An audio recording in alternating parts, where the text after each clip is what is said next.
Pertama kami berterima kasih atas kesediaannya untuk mengikuti sesi wawancara Ibu Evi. Yang kedua, tim seleksi mengucapkan selamat kepada Ibu yang sudah masuk ke tahap wawancara ini, tahap akhir di tim seleksi. Ibu siap ya selama paling lama 60 menit ke depan untuk interview atau wawancara dengan kami? Siap. Apa perlu waktu khusus untuk berdoa? Persilakan. Silakan.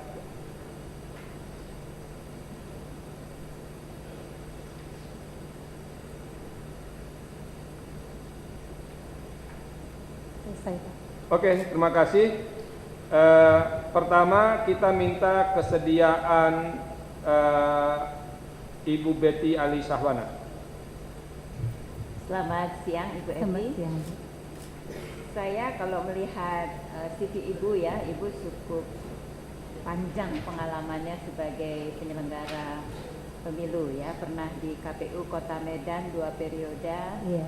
Kemudian juga sekarang ini ada sebagai anggota KPU Provinsi Sumatera Utara ya, dengan tanggung jawab sebagai koordinator divisi hukum dan pengawasan ya, dan wakil koordinator divisi teknis. Ibu menyebutkan bahwa ketika Ibu menjadi ketua KPU Kota Medan ya, ada upaya khusus yang dilakukan sehingga tidak terjadi dikotomi antara komisioner dan sekretariat, dan saya perhatikan di beberapa tempat hal ini terjadi. Persisnya apa Bu yang Ibu lakukan sehingga tidak ada dikotomi antara komisioner dengan sekretariat? Ya, terima kasih Bu Betty. Kami di KPU Kota Medan pada waktu itu memang saya terpilih menjadi ketua KPU Kota Medan, dan dalam setiap kegiatan ataupun tahapan yang kita lakukan, kita selalu mengajak sekretariat rapat bersama. Jadi di dalam rapat tersebut tidak hanya komisioner saja dalam mengambil keputusan, tetapi juga kita mengikut sertakan sekretaris dan juga para kasubag yang ada, yang berkaitan langsung dengan kegiatan yang ataupun tahapan yang akan kita laksanakan.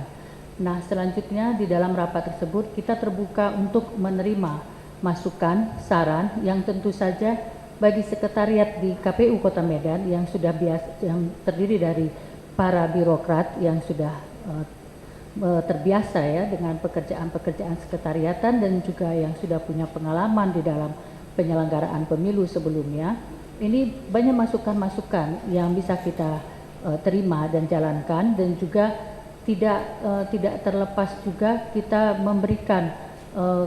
melepaskan ataupun memberikan kebebasan kepada mereka untuk menjalankan keputusan yang dikeluarkan oleh rapat pleno, di bawah tentu saja pengawasan oleh KPU komisionernya.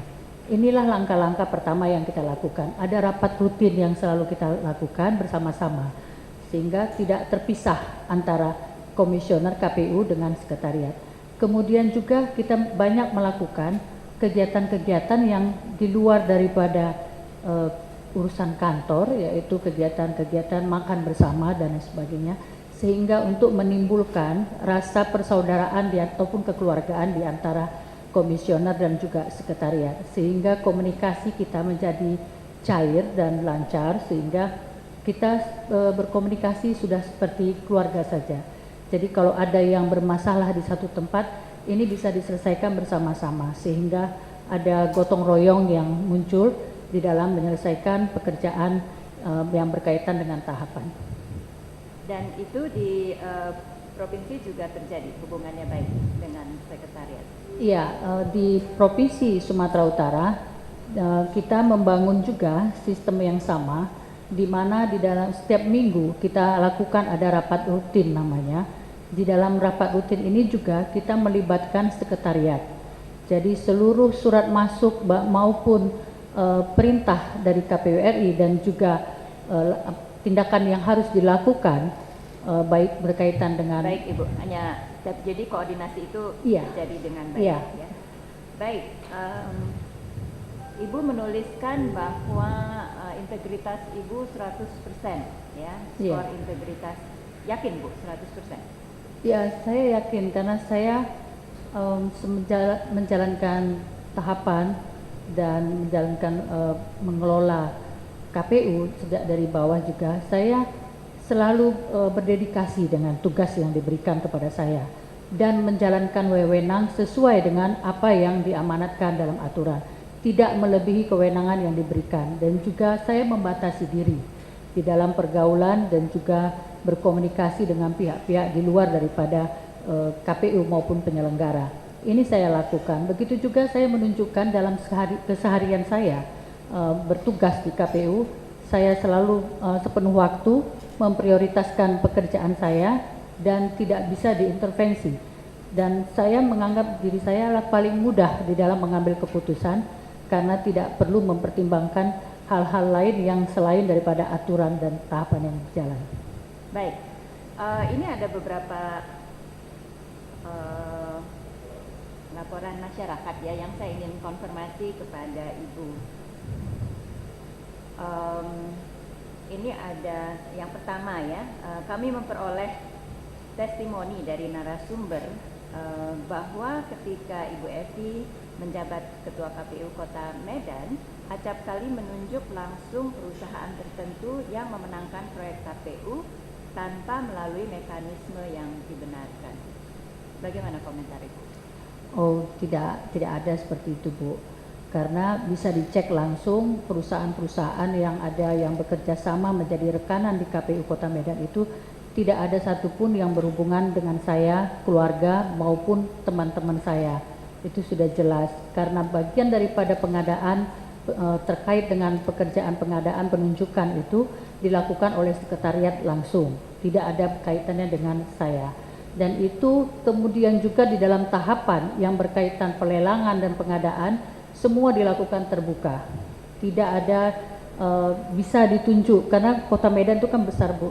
Dalam pengadaan pemilu kami menggunakan lelang yang besar-besar itu kami lakukan dengan lelang terbuka. Nah, dan kalau yang kecil-kecil juga tidak ada? Tidak Bu, bisa dicek Bu langsung ke sekretaris yang sebelum-sebelumnya ataupun sekretariat bawah. Baik, di sini juga disampaikan bahwa berdasarkan hasil wawancara diketahui bahwa Ibu Evi dekat dengan PKS, Partai Golkar, dan Ikhwaluddin Simatupang, yaitu advokat yang sering menangani kasus-kasus pilkada dan juga merupakan mantan Ketua Panwas Kota Medan. Karena adiknya yang bernama Nur Lisa Ginting pernah mencalonkan diri sebagai wakil wali kota Medan diusung oleh partai PKS, PBB, PBR, dan PKNU. Apakah ada yang benar dari pernyataan ini? Yang benar, kakak saya pernah mencalon menjadi wakil wali kota yang diusung oleh partai PKS pada tahun 2010. Kakak saya, Nur Lisa Ginting. Dan soal kedekatan, tentu saja tidak ada kedekatan saya dengan partai politik.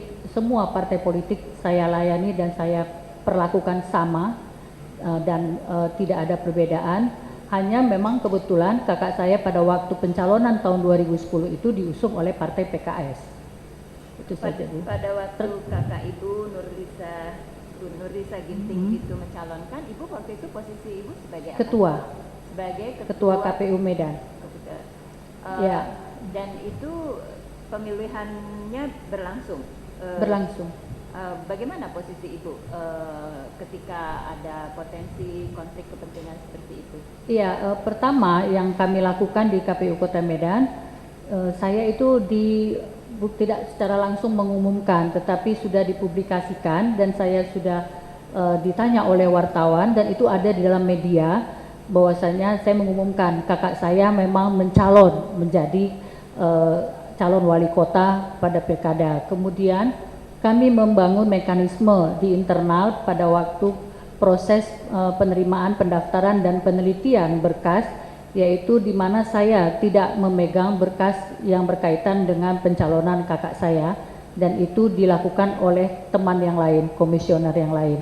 Itu yang kami lakukan. Kemudian di dalam setiap pengambilan keputusan, kami itu di bawah supervisi oleh KPU Provinsi Jadi di dalam beberapa kali, kita ada lebih dari 3 kali itu dilakukan supervisi oleh KPU Provinsi, dan sampai pada saat kami mau menetapkan pasangan calon pada waktu itu, KPU Provinsi sendiri datang ke KPU Kota Medan untuk memastikan seluruh proses ini berjalan.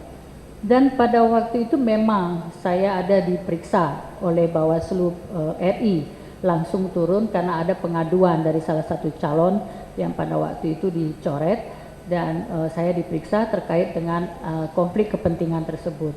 Hasilnya dikeluarkan oleh Bawaslu RI bahwasanya apa yang sudah kami lakukan, KPU Kota Medan lakukan sudah benar dan sesuai dengan peraturan dan perundang-undangan. Tadi ini dengan Iwaluddin dan advokat. Yang mau saya jelaskan, Iwaluddin Simatupang ini adalah sama-sama anggota KPU Kota Medan pada periode pertama. Jadi saya mulai berteman sama dia itu dekat itu pada waktu menjadi anggota KPU Kota Medan. Berikutnya adalah ini adalah laporan yang lain bahwa Ibu Evi diduga terlibat dalam manipulasi laporan hasil verifikasi faktual ijazah Rudolf Pardede yang berpasangan dengan Afifuddin Lubis, calon wali kota Medan 2010-2015. Afifuddin merupakan guru besar Fakultas Ekonomi dan Bisnis USU ya. Informasi ini disampaikan oleh beberapa narasumber. Ya, memang Pak Rudolf Pardede dan Pak Afifuddin inilah yang tidak ditetapkan menjadi calon pada waktu Pilkada 2010. Dan tadi sudah saya sampaikan bahwa setiap proses kami melakukan verifikasi dan penelitian, kami itu di bawah supervisi oleh KPU Provinsi. KPU Provinsinya sendiri ikut bersama kami di dalam melakukan verifikasi dan penelitian sampai ke Sukabumi, Bu, ke sekolahnya, dan juga ke Dinas Pendidikan. Demikian juga kami melaporkan langsung kepada KPU RI pada waktu itu, yang kemudian diarahkan Pak Ketua KPU RI kepada Ibu salah satu komisionernya memberikan supervisi kepada kita, kemudian bersama dengan KPU Provinsi kita berangkat ke Sukabumi untuk meminta pernyataan keterangan dari Dinas Pendidikan. Kemudian kami kembali, dan ketika kami kembali, kami juga disupervisi oleh KPU Provinsi pada saat kami akan menetapkan calon pada waktu itu. Dan sebelum kami menetapkan calon, kami memberikan kesempatan sekali lagi kepada pasangan calon yang akan dicoret untuk bisa membuktikan terbalik kepada kami terkait dengan ijazah, persyaratan ijazah yang harus dia penuhi. Tetapi pada waktunya berakhir, beliau tidak bisa memberikan itu. Dan kemudian proses ini juga sudah dibawa, yang tadi saya sebutkan, saya diperiksa oleh Bawaslu terkait pengaduan Pak Rudolf dan Pak Afifuddin tersebut, dan hasilnya sudah saya sampaikan tadi. Kami semua sudah melaksanakan tugas kami secara benar sesuai dengan aturan. Kemudian juga di Mahkamah Konstitusi ketika sengketa hasil Pilkada 2010, kami juga ini juga diikut sertakan oleh salah satu pasangan calon sebagai bagian daripada gugatannya, dan sudah diputuskan ini tidak diperiksa juga, Bu. Kami membawa bukti-bukti dari terkait dengan buku induk dan lain sebagainya, dan sudah dibuktikan dan putusannya sudah dimenangkan oleh KPU. Baik.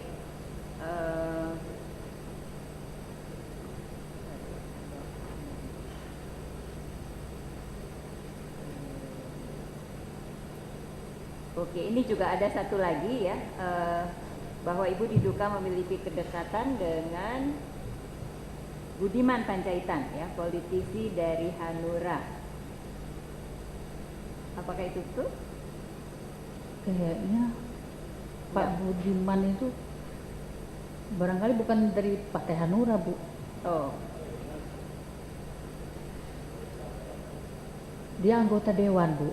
Anggota DPRD Provinsi Medan. Ya, kalau saya tidak salah mungkin dari PDIP, Pak. PDIP. Oke. Poinnya barangkali apakah betul itu? Tidak, Bu, tidak. Tidak ya. Tidak ada. Baik. Terima kasih Bu Betty. Jadi kalau ada masukan banyak juga klarifikasinya. Pak Haryono dipersilakan. Baik, Pak Ketua. Saya boleh menulis ya, Bu? Kalau melihat pengalaman yang Ibu, apa nih panggilannya gimana? Evi. Ibu Evi ya.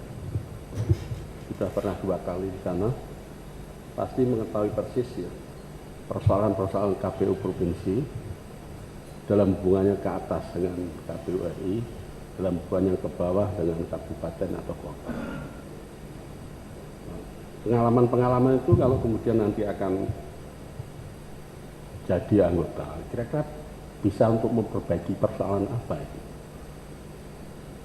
Ke atas punya pengalaman apa yang dari atas, ke bawah punya pengalaman soal praktek atau apa langsung yang bersinggungan dengan pelaksanaan. Kira-kira apa yang bisa diambil dari pengalaman itu nanti kalau toh akan jadi KPU dari, silakan. Ya, terima kasih Pak Haryono. Tentu saja banyak sekali yang sudah dialami ya, saya jalani di dalam penyelenggaraan pemilu, pilkada maupun pilpres.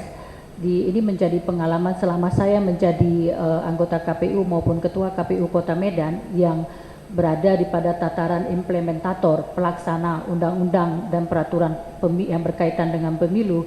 Ini menjadi pengalaman yang bagi saya sangat penting ketika saya duduk menjadi KPU Provinsi, di mana kami berperan sebagai koordinator dari penyelenggaraan pilkada, pemilu maupun pilpres. Nah, ini pengalaman-pengalaman yang saya dapatkan selama saya menjadi KPU Kota Medan ini membantu saya di dalam bisa memberikan supervisi kepada KPU Kabupaten Kota yang sedang menyelenggarakan pemilu maupun pilkada dan juga pilpres. Ini membantu mereka juga menyelesaikan ataupun bisa mengantisipasi, mencegah persoalan-persoalan yang akan timbul. Kemudian juga membantu mereka. Itu nanti pengalaman itu nggak usah disebut ya, kita tahu bahwa itu jelas dialami. Tapi untuk perbaikan KPU pusat itu apa yang menjadi fokusnya setelah pengalaman itu? Ya, saya melihat banyak sekali kaitan antara regulasi yang dibuat, ini berkaitan di dalam implementasinya, sehingga pengalaman yang saya miliki ini bisa nanti mengisi bagaimana regulasi ini nantinya bisa meminimalisir persoalan yang selama ini muncul ketika sebuah aturan ini dilaksanakan. Misalnya yang pernah kita alami pada pemilu kada kemarin, yaitu tahun 2015, dengan dikeluarkannya aturan yang berkaitan dengan ganda kepengurusan di dalam pendaftaran calon. Nah, ini ternyata implementasinya memberikan dampak yang beragam di daerah dan khususnya Sumatera Utara. Ini memunculkan banyak persoalan-persoalan sampai menjadi sengketa yang berkepanjangan, contohnya di Siantar. Ini akibat dari regulasi yang dikeluarkan terlalu masuk ke, yang saya nilai terlalu masuk ke dalam persoalan internal partai politik, sehingga dampaknya di bawah ini implementasinya menyulitkan teman-teman di KPU Kabupaten Kota, sehingga muncullah kasus-kasus sengketa yang berkepanjangan seperti misalnya di Siantar, sehingga dan juga adanya perbedaan pemahaman terkait dengan aturan yang ada. Ini tentu saja kalau kita berada di KPU RI, hal-hal yang berkaitan dengan regulasi yang seperti ini akan kita minimalisir, dan kita juga perlu juga mengetahui bagaimana misalnya kesiapan daerah di dalam menjalankan aturan yang akan kita keluarkan. Ini yang mungkin kalau saya menjadi anggota KPU RI, saya bisa memberikan masukan-masukan, karena sebenarnya kekuatan KPU RI ini tidak bisa hanya dilihat di tataran atas, tetapi yang seharusnya diperkuat adalah di bawah, KPU Kabupaten Kota. Karena KPU Kabupaten Kota inilah yang menjalankan seluruh regulasi ataupun aturan yang berkaitan dengan pemilu maupun pilkada. Nah, kesiapan KPU Kabupaten Kota, bila KPU Kabupaten Kota ini dikuatkan dan dijadikan penyelenggara pemilu yang mandiri dan juga bisa berkembang menjadi sebuah lembaga yang kuat, ini akan menjadi sangat baik sekali karena banyak kekurangan yang kita miliki di kabupaten kota, Pak Haryono. Misalnya kesiapan kabupaten kota ini di dalam mengikuti perkembangan yang saat ini dilakukan oleh KPU RI, yaitu berkaitan dengan penggunaan IT dan sistem informasi teknologi ini. Tapi teman-teman di kabupaten kota ini memang harus kita dorong dan bantu karena kesediaan SDM satu juga masih kurang, kemudian juga berkaitan dengan teknologi, kemampuan di dalam menangani teknologi dan informasi serta jaringan juga ini yang masih lemah.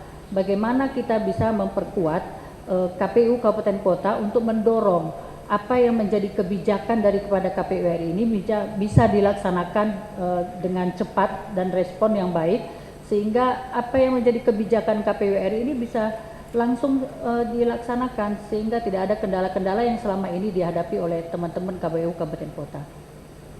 Baik, satu pertanyaan lagi, kalau toh nanti akan menjadi komisioner KPU, kapan saja bisa memilih divisi-divisi itu.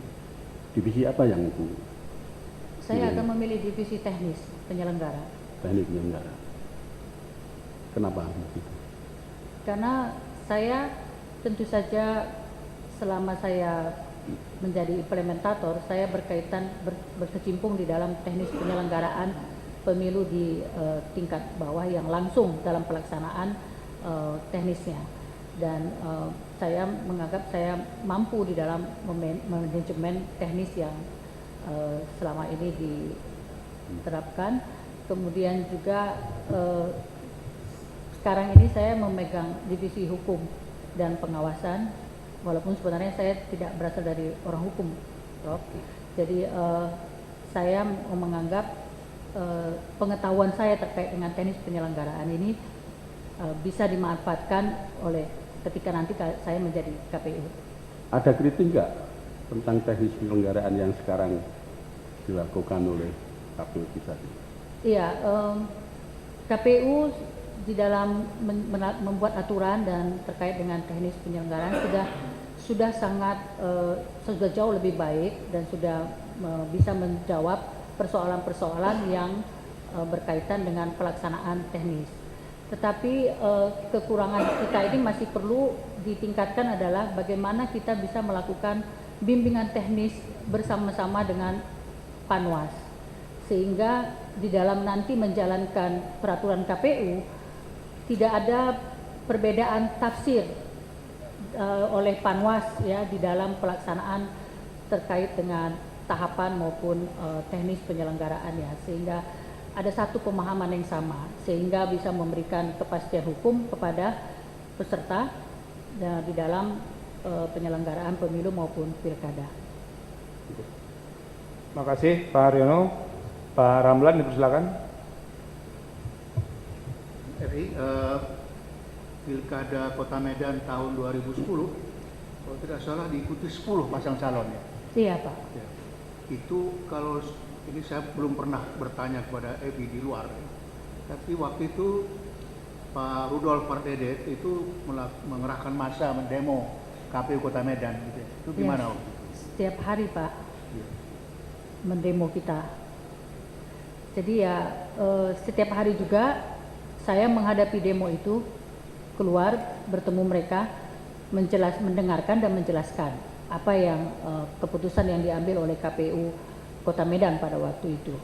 Jadi saking sudah rutin ya Pak menghadapi demo itu, akhirnya polisi bilang kasih waktu dulu Bu untuk orasi, jangan langsung keluar, biar mereka diberikan kesempatan baru Ibu keluar untuk menyampaikan pendapat. Tapi memang sampai saya kadang-kadang rapat di tempat lain pun mereka mengejar saya ke sana, dan saya tetap juga harus keluar permisi untuk menjumpai mereka dan melayani mereka dan memberikan penjelasan-penjelasan sebagaimana yang sesuai dengan aturan. Yang kedua, yang terakhir ini beralih ke bidang lebih substansial gitu ya. salah satu tujuan pemilu itu kan menjamin pemilu anggota DPR, DPRD ya, menjamin keterwakilan rakyat masyarakat.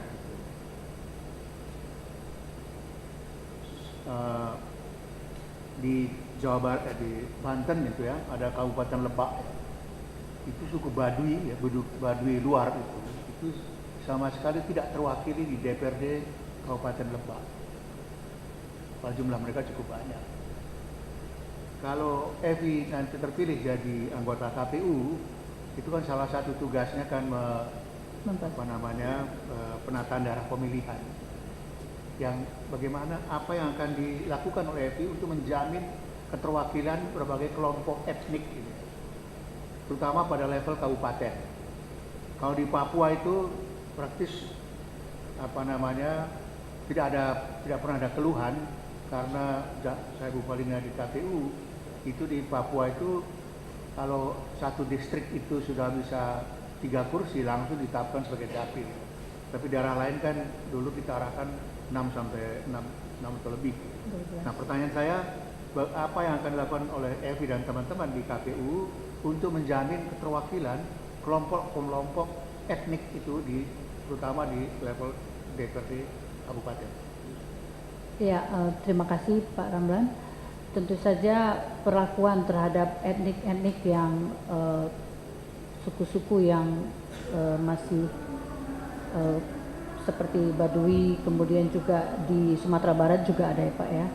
Ini juga perlu penataan yang khusus, saya pikir, bagaimana supaya masyarakat Baduy ini diberikan ruang ataupun kursi khusus yang tentu saja mereka itu melakukan pemilihan tidak bisa bersaing dengan oleh calon-calon yang lain.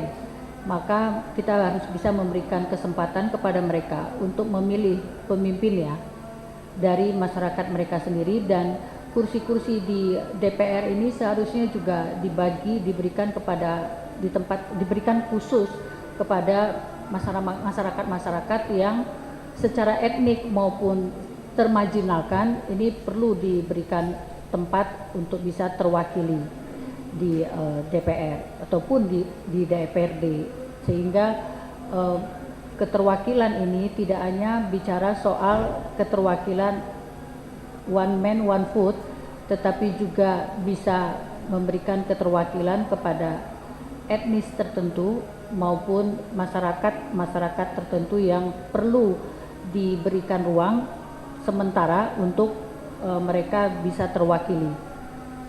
Ini kalau dibuat kursi khusus gitu, itu harus melalui undang-undang kan?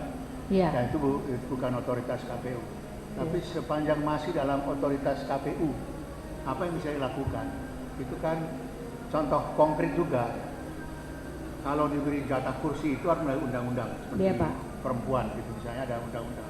Tapi ini tidak, dalam undang-undang kita tidak ada ketentuan yang mengatakan bahwa kelompok etnik tertentu harus punya kursi ini. Kalau di Pakistan itu misalnya ada suku dan juga agama juga beda gitu, itu memang diberi jatah 3 kursi, tapi di sini nggak ada. Maka apa jalan lain yang bisa ditempuh oleh KPU sepanjang masih dalam koridor otoritas KPU? Ya, yang bisa dilakukan oleh KPU adalah penataan dapil.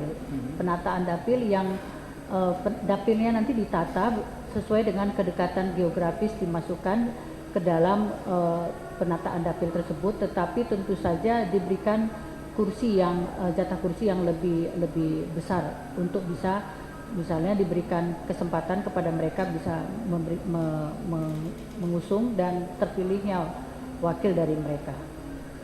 Karena apakah nanti terpilih atau tidak itu soal pemilih. Tapi misalnya contoh tadi di Kabupaten Lebak itu suku Baduy luar ya, kalau Baduy dalam memang dia tidak mau milih kan. Itu ada di 2 atau 3 kecamatan. Ya. Nah itu tidak boleh dipecah Pak. Okay. Mereka itu harus tetap dalam satu kecamatan yang satu dapil. Kalau dipecah ini akan membuat mereka makin sulit untuk terpilih. Oke, yes, Pak Niko. Terima kasih Pak Ketua. Ibu Evi, di Sumatera Utara itu ada 30-an lebih kabupaten kota ya Bu ya? 33 Pak. 33 ya? 33 Pak.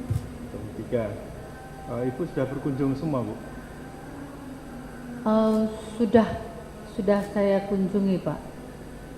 Saya 5 kabupatennya sudah saya kunjungi. Sudah Pak. Pada saat pembentukan KPU kabupaten dan juga Panwas dan segala macam, Ibu punya catatan nggak? Terkait rekrutmen Ya. KPU. Oh ya, saya memang tertarik sekali Pak. Terima kasih pertanyaannya Pak, karena berkaitan ketika kami membentuk KPU Kabupaten Kota. Jadi pada waktu itu kami menerima 10 calon yang sudah dipilih oleh Timsel, diberikan kepada kita. Tetapi pada waktu itu justru yang paling banyak masuk laporan kepada kita itu berkaitan dengan Timselnya Pak. Jadi laporan masyarakat adalah yang terlibat partai politik, ada yang persyaratannya tidak memenuhi dan lain sebagainya. Jadi ini tentu saja sangat mempengaruhi kepada hasil yang dihasilkan oleh Timsel pada waktu itu. Nah, saya melihat memang ada banyak persoalan di dalam kualitas dari seleksi yang dilakukan, rekrutmen yang dilakukan. Jadi kalaulah nanti saya menjadi KPU RI, saya akan fokus juga untuk melakukan penataan terhadap tata cara rekrutmen KPU Kabupaten Kota.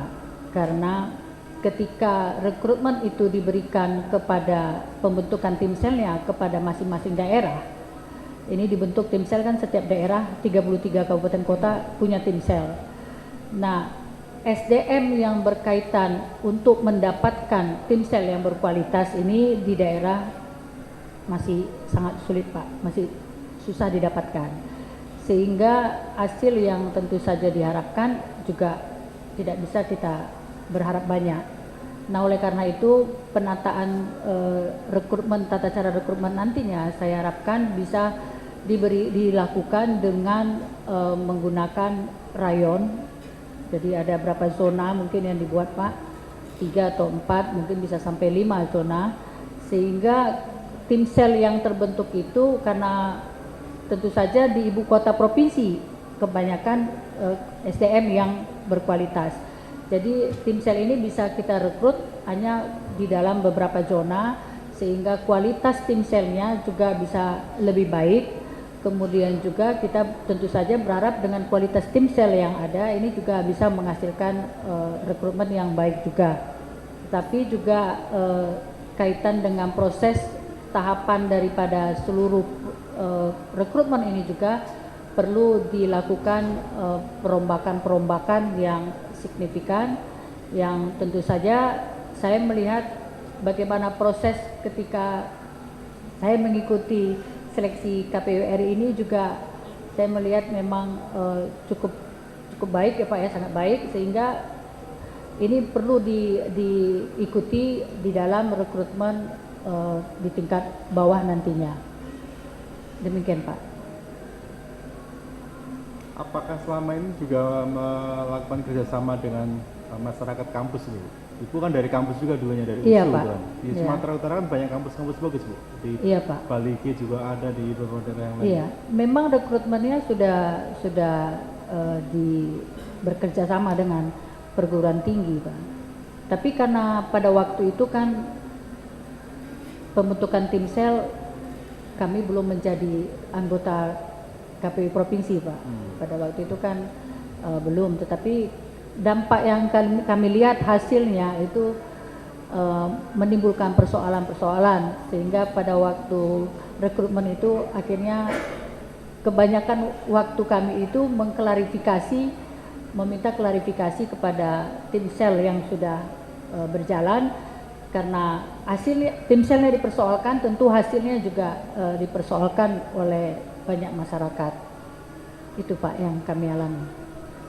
Satu lagi Bu, Ibu saat ini sedang meneruskan kuliah S3 ya Bu ya? Iya Pak. Ibu penelitiannya tentang apa Bu? Kenapa Pak? Penelitiannya tentang apa Bu? Saya kemarin baru terakhir ikut kolokium tentang etika dan budaya politik dalam pemilu kada Pak, di Sumatera Utara. Jadi waktu sidang itu saya diminta untuk tidak mengambil kedua, itu disuruh memilih salah satu, apakah etika atau budaya politik. Karena ketertarikan saya terkait dengan etika sekarang ini yang berkaitan dengan etika peserta pilkadanya. Jadi kalau KPU-nya, penyelenggaranya sudah ada Dewan Kehormatan Penyelenggara Pemilu yang menjadi penjaga etika penyelenggara, tetapi terkait dengan peserta pemilu di dalam pengalaman mengawasi dan mengikuti perjalanan pilkada 2015 yang serentak, saya melihat banyak persoalan juga dimulai dari peserta pemilunya sendiri, sehingga perlu dibangun sebuah etika bagi peserta pemilu. Ketika dia sudah mendaftar menjadi calon, maka dia harus diikat dengan etika. Walaupun sebenarnya dalam aturan-aturan pidana sudah ada aturan yang mengikat terkait dengan kampanye. Karena Ibu tertarik dengan masalah etika ya Bu ya. Ibu tadi menyinggung DKPP ya Bu ya. Kalau menurut Ibu, siapa yang harus mengawasi DKPP Bu? Siapa yang menjadi pengawas dari pengawas Bu?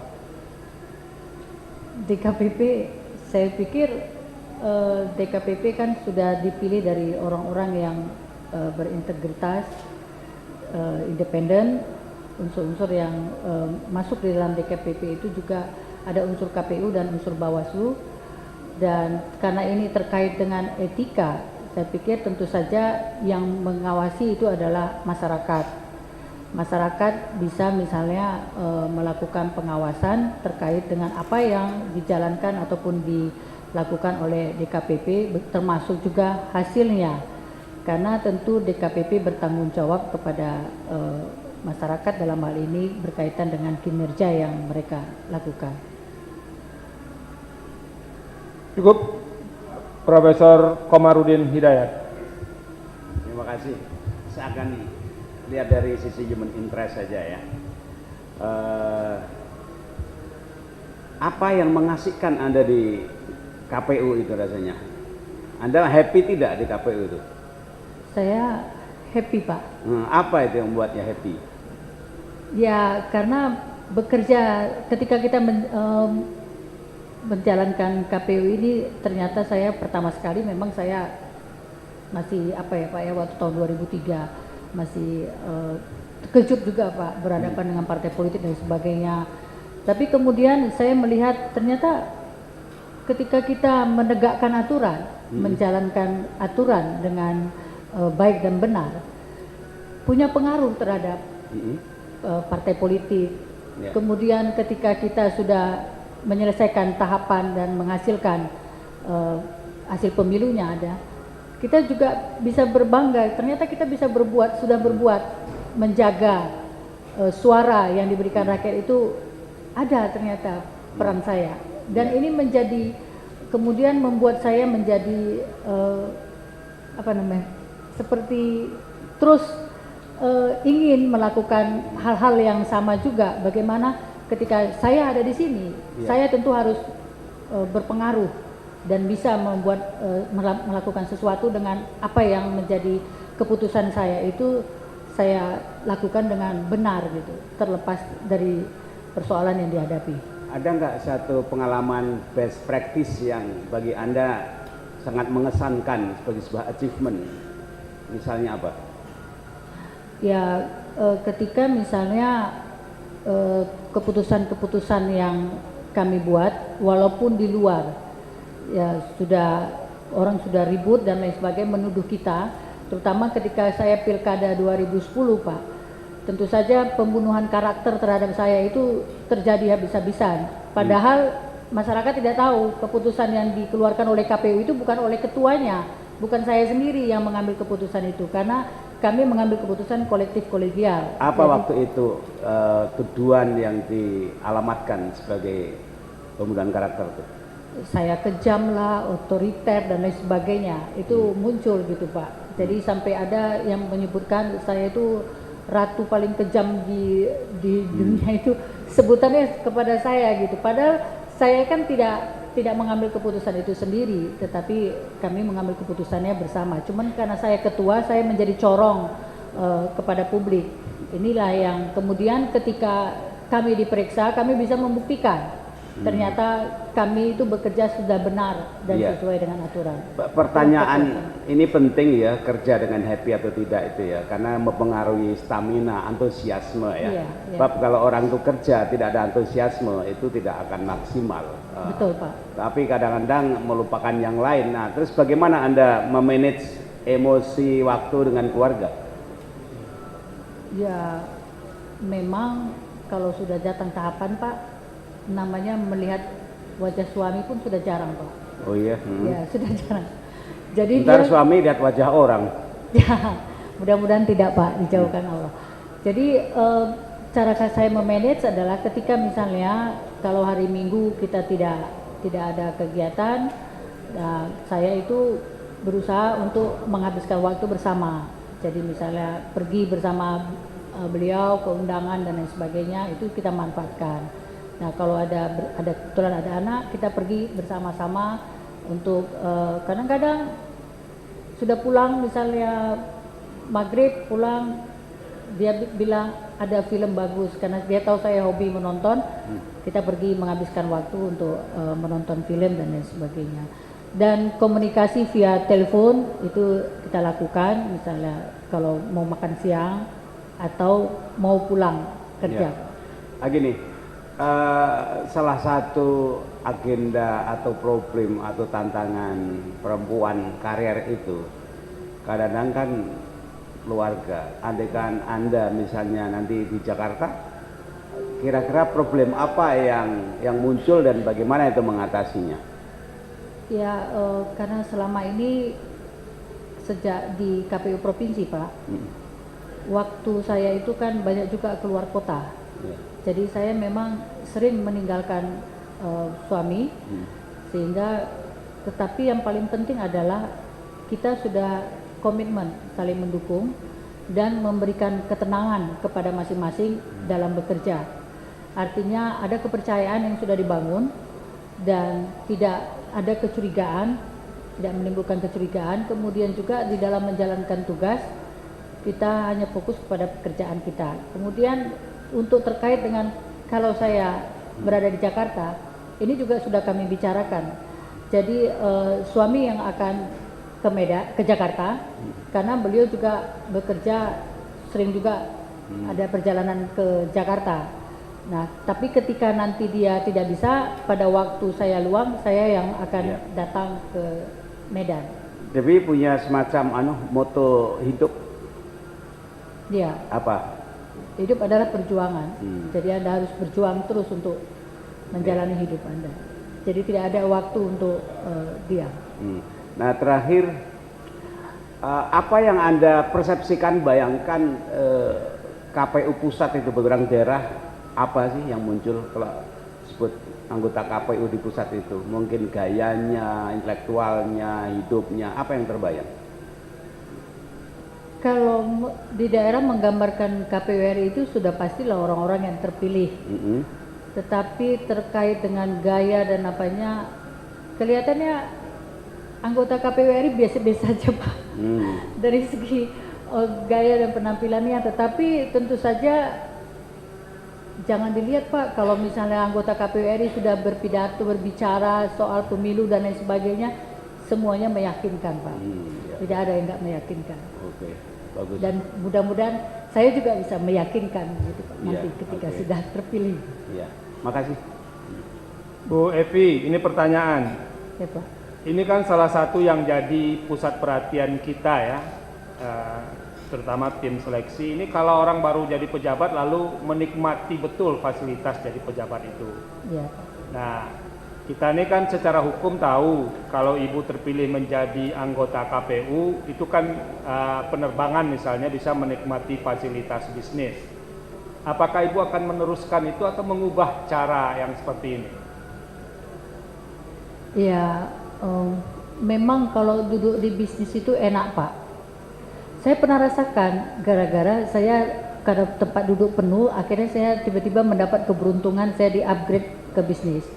Tetapi terus terang Pak, ketika penumpang lain masuk, ketika di Kuala Namu, saya jadi risih gitu, karena orang semua melihat-lihat, loh kok bisa duduk di bisnis gitu. Memang privilege yang diberikan bisnis itu melampaui pemikiran saya sendiri gitu Pak. Jadi kalau saya pikir seharusnya memang untuk kegiatan dinas terkait dengan duduk yang di bisnis itu belum terlalu mendesak gitu Pak ya. Jadi ini kan secara hukum kan dibenarkan Bu.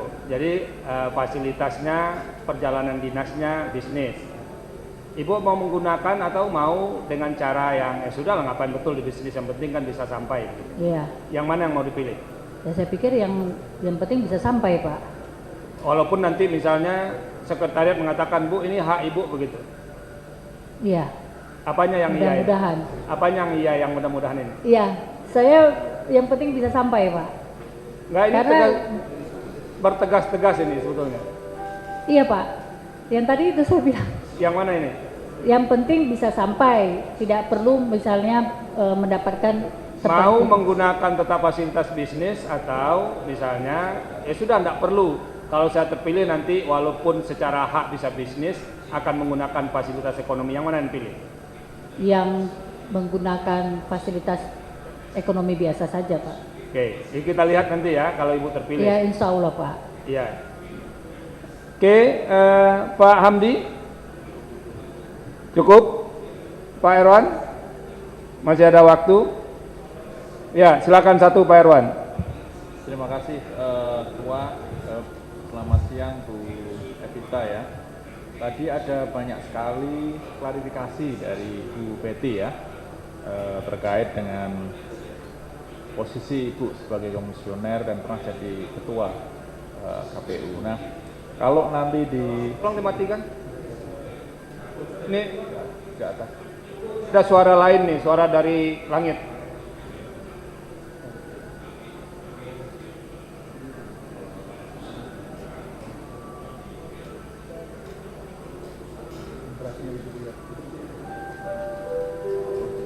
Kayak di stasiun kereta api aja nih.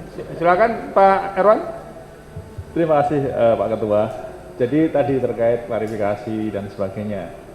Ini kaitannya dengan kreativitas Ibu ya nanti sebagai anggota komisioner atau sebagai pimpinan, kalau misalnya Allah mengizinkan Ibu terpilih jadi ketua, itu kan perlu gagasan-gagasan untuk menyelesaikan persoalan ya, yang kreatif, yang inovatif. Nah kalau itu tadi dipakai sebagai kasus adanya masalah yang harus dipecahkan gitu ya, apa gagasan yang akan Ibu tawarkan untuk menyelesaikan persoalan-persoalan seperti itu? Ini kan ada informasi yang asimetris, masyarakat tidak tahu apa sebenarnya yang terjadi di dalam di KPU. Nah, Ibu sebagai anggota atau nanti sebagai ketua bisa jadi begitu, apa tawaran gagasan untuk bisa merespon persoalan itu?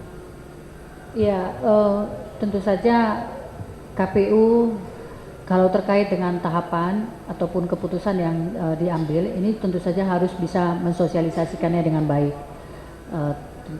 Khususnya bila ada keputusan-keputusan yang tadi berkaitan dengan keputusan yang membuat orang tidak puas dan lain sebagainya, kita harus bisa menjelaskan secara terbuka.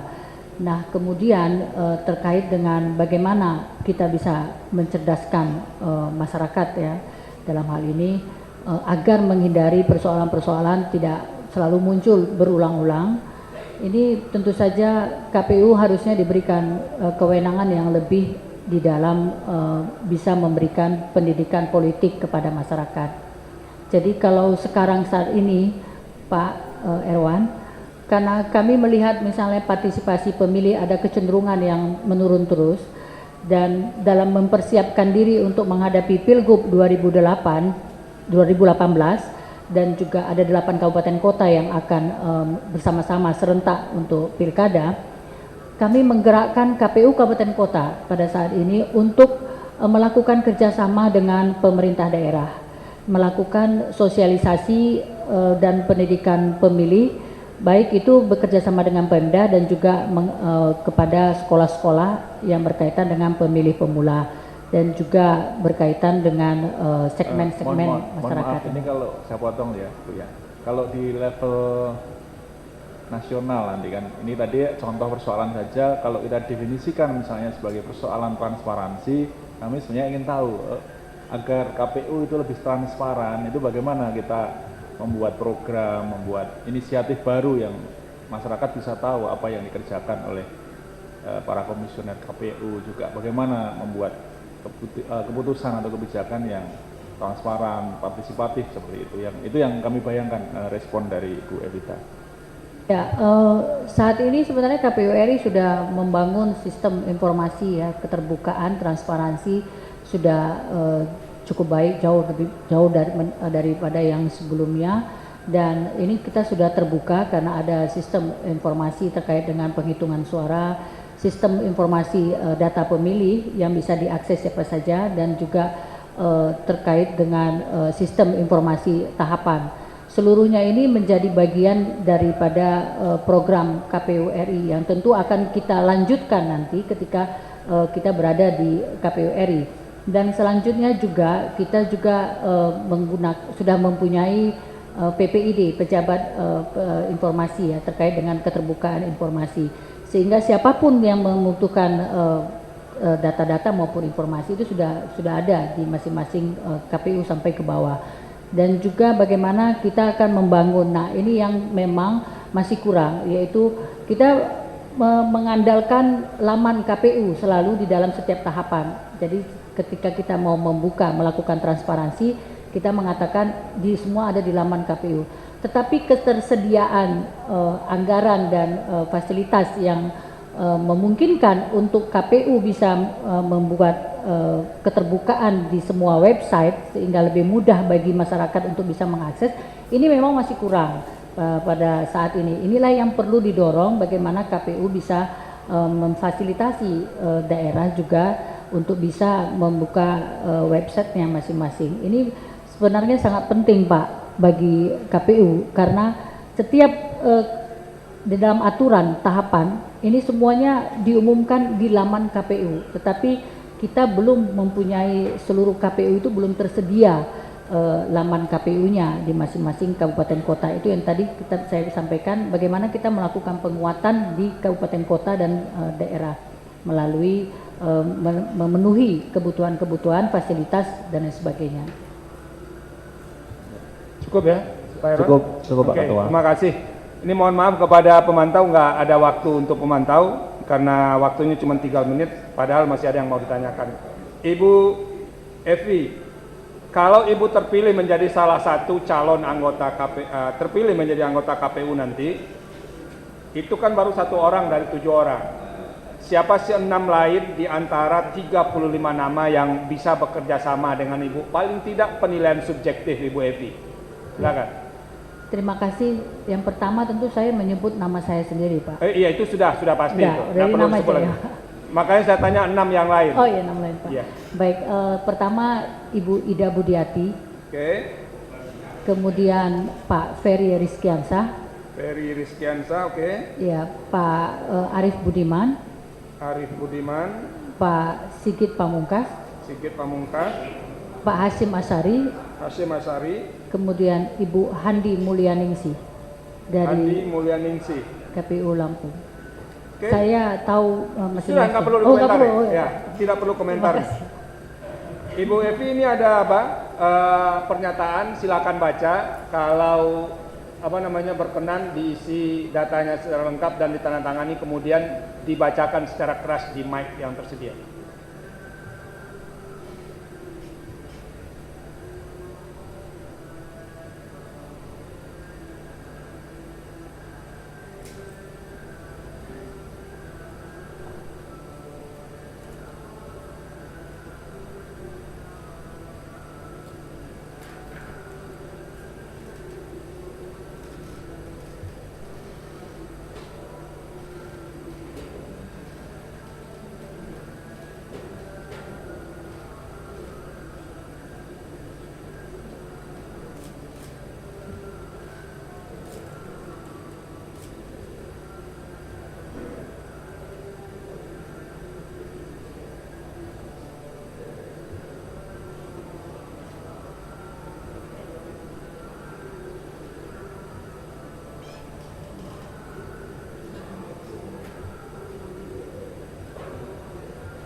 Silakan dibacakan.